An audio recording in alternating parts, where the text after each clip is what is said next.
I'm Michael Stutz, and I first met Allen Ginsberg long ago when I was a teenager.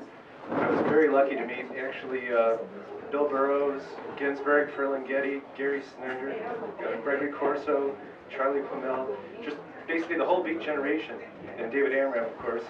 And the reason that happened, the reason why I chased after all of them is for my admiration, love, and intellectual brotherhood with the Beat who died long before I was born, Jack Kerouac.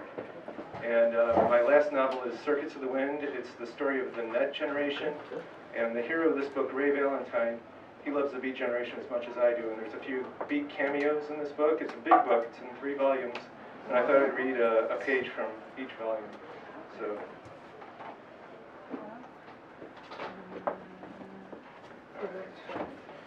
But this began for Ray an avid interest in older men of the past, the great men, the wild men who'd become great figureheads.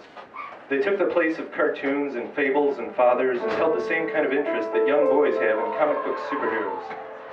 They were bigger than the rest and rose above the nameless common man whose throats were mute and whose tongues could not utter any name. These old men, mostly dead and incredibly gone, men whom boys 4 years younger, now beginning their high school years, would only look to find reasons to laugh at with their frumpy, outdated looks, now suddenly took on a great appeal and were a source of endless inspiration. Their stupendous deeds and charmed lives were all their envies. It was John Cage, Frank Lloyd Wright, Dr. John Lilly, M.D., R. Buckminster Fuller, the Beatniks who'd walked the planet 3 decades past. Even a renegade author like Jack Dulois would be passed up in the halls of freshman high school like a dud of a social studies teacher in his tan chinos and plaid Oxford, but now he was seen with great fervor. All the details of his life were taken in and memorized and dwelled upon with relish. Suddenly, black and white photographs of a distant past became acceptable, and views into those worlds were now intriguing. All of these men that Ray was learning about now were outlaws in their own way. Outsiders to a rigid, uptight world that was wrong and that was obstinately didn't see. And these great men, with their heroic, superhuman accomplishments, became his guides and role models. Ray himself, in the secret idols of his waking life, was flooded with passionate tides and urgencies that sang out with songs from the voices of all these figures, the repercussions of their deeds, and the lost footfalls of their waking lives that had taken on a new birth in all this rich and heady legend. He traced them, thought continuously of them, looked at life and his own story and situations in their terms, grew more impassioned daily, and knew that of himself there was a tremendous well inside. He had to learn to tap it, to find the inner legend and to get it out. He had to find the way. He sought an answer and knew that in the end he had not to be only one of those great men, but something even greater.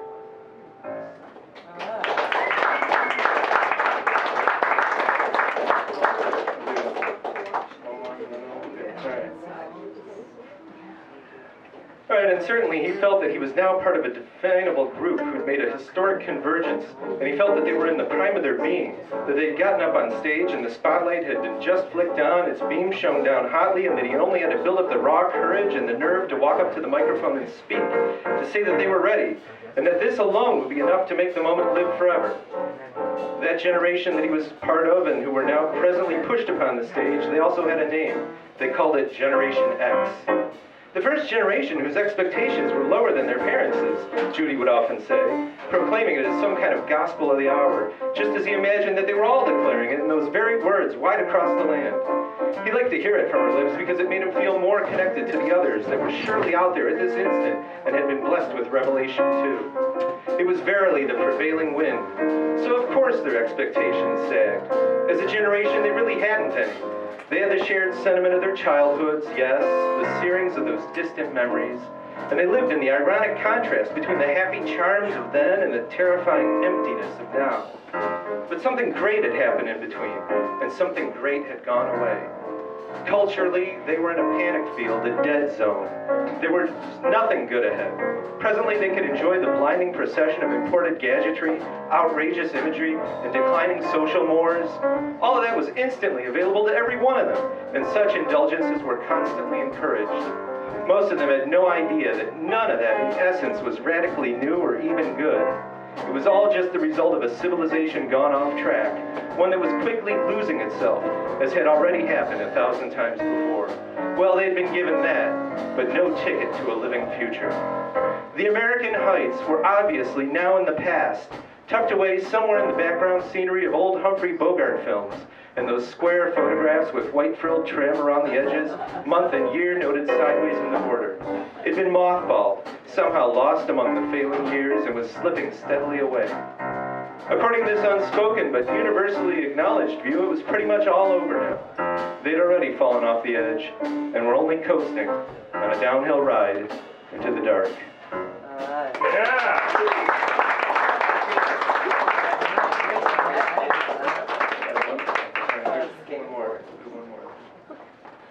All right, Raymond was an awkward teenager now, and the bleat of popular music snared him and held him to its enormous breast. It purported to have an answer, and he took faith. Soon the radio became a close companion to his waking self. He listened to the music while on the computer. He explored both the AM and FM bands. He even listened to talk radio programs. And he brought a cassette Walkman with a set of headphones to school to help endure the tabled lineup of the morning study hall. Everyone sleeping with their heads atop their mounted canvas duffel bags.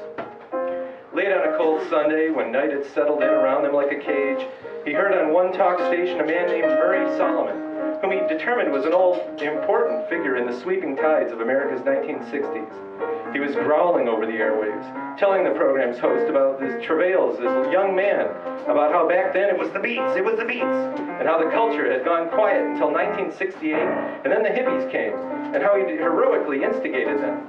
This was, he rasped, an 18-year cycle. I got a figure to that. That's how the big changes happen. And it should be happening now. This is the time for something big again. He confidently rasped this message out, and then he quickly heaved, the new generation who are going to be it, they're coming out of high school right now.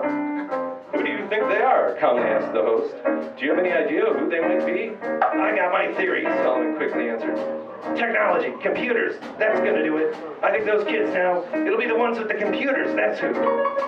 With a sharp, haunted chill, Raymond knew that this authority was now speaking about him, the wanderer of the wires, the one who drifted and who saw. He knew that his day would come, was coming quick.